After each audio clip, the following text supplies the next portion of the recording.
Le guide de l'auto.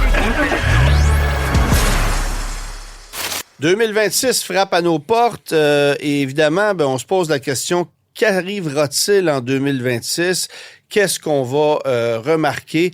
Je pense qu'il va y avoir beaucoup de mouvements du côté des constructeurs, surtout nord-américains.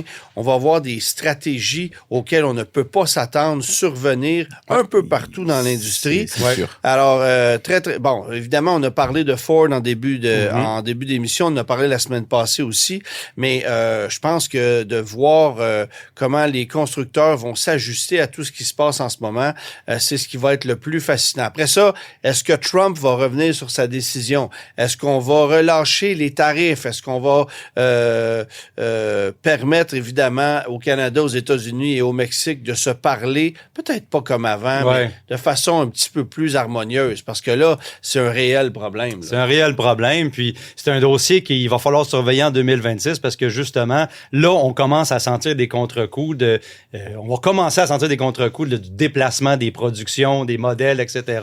Beaucoup de constructeurs ont compté se rapprocher des États-Unis, Nissan, etc. Tout le monde, on en a parlé. Puis, il y a les dossiers aussi du côté de chez nous avec les véhicules électriques chinois. Il y a, est-ce qu'on commence à discuter un peu avec l'Europe pour voir si on n'est pas capable de se rapprocher dans nos normes? Est-ce que c'est toutes des affaires qui vont passer 2026? Et puis là, les négociations de l'accord de libre-échange de l'ACEUM vont commencer là, dans les premiers quarts de l'année.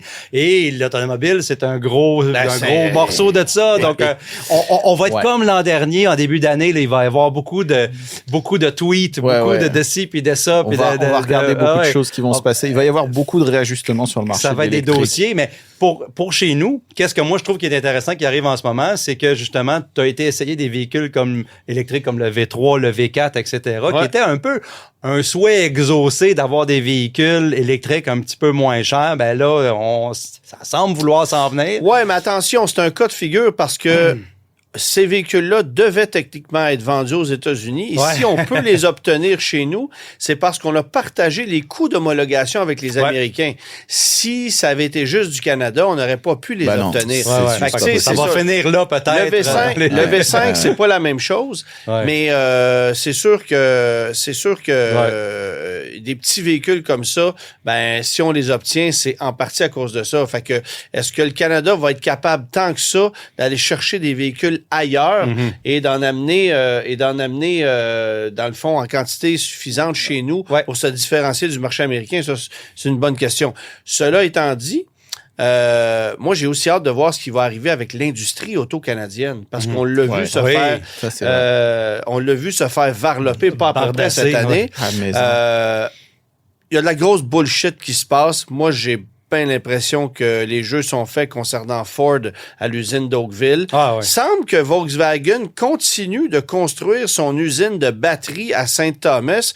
Fouillez-moi pourquoi. Si un constructeur chez qui ça va mal dans l'électrique, c'est bien Vaux. C'est pas parce ferme des usines en Allemagne, là, ça c'est rare. Mais bref, ça semble continuer. Évidemment, Stellantis, il y a l'usine de Brampton qui a été mise sur la glace pour une durée indéterminée. Est-ce qu'on apprendra des nouvelles concernant l'usine de Windsor où on fabrique encore les fourgonnettes, la Charger? Est-ce qu'il y aura du renouveau de ce côté-là? Difficile à dire, mais on va continuer de suivre ça de près. Et si on revient au Québec, là, évidemment, on sait que la subvention passe à 2000 $ au 1er janvier. Rendu là, ça change plus grand-chose. Les gens vont acheter le véhicule électrique qu'ils veulent et ça s'arrête là. Mais ce qui est le plus marquant, c'est que le gouvernement du Québec n'a pas encore modifié ses objectifs de vente de véhicules électriques, alors que on l'a fait du côté du Canada, fédéral, on l'a fait du côté des États-Unis. Alors de l'Europe. De l'Europe aussi, oui, absolument. Donc le Québec est un peu cavalier seul. L'objectif en 2026, tenez-vous bien, 32,5% des véhicules vendus doivent être électrifiés, soit hybrides rechargeables, soit 100% électriques. On est là, on va clôturer l'année 2025 avec une moyenne entre 13 et 14% de vente de véhicules électriques. On est loin du compte, pas à peu près. Alors, comment est-ce qu'on va faire?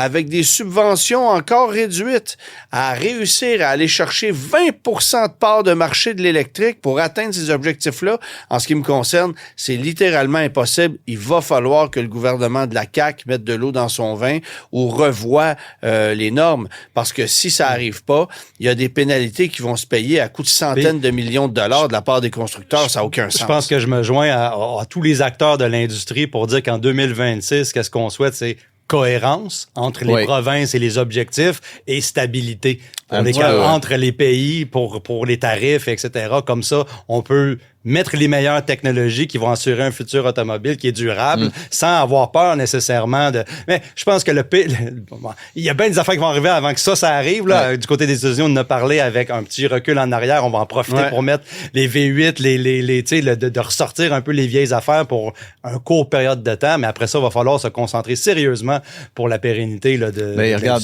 moi, il y a un autre facteur qui est, à mon avis, très important, c'est continuer la montée en puissance des constructeurs chinois qui vont déstabiliser beaucoup de marchés, beaucoup de marques qui vont rebattre les cartes dans de nombreux secteurs. Et ça va être quelque chose qui va être à surveiller. On n'a pas encore de véhicules chinois aujourd'hui, mais jusqu'à quand? Et quand on voit ce qui se passe en Europe actuellement, on a des raisons d'être inquiets. Absolument.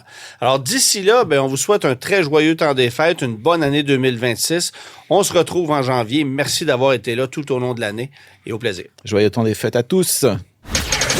Tous les épisodes du Guide de l'auto sont disponibles en podcast sur l'application et le site cube.ca.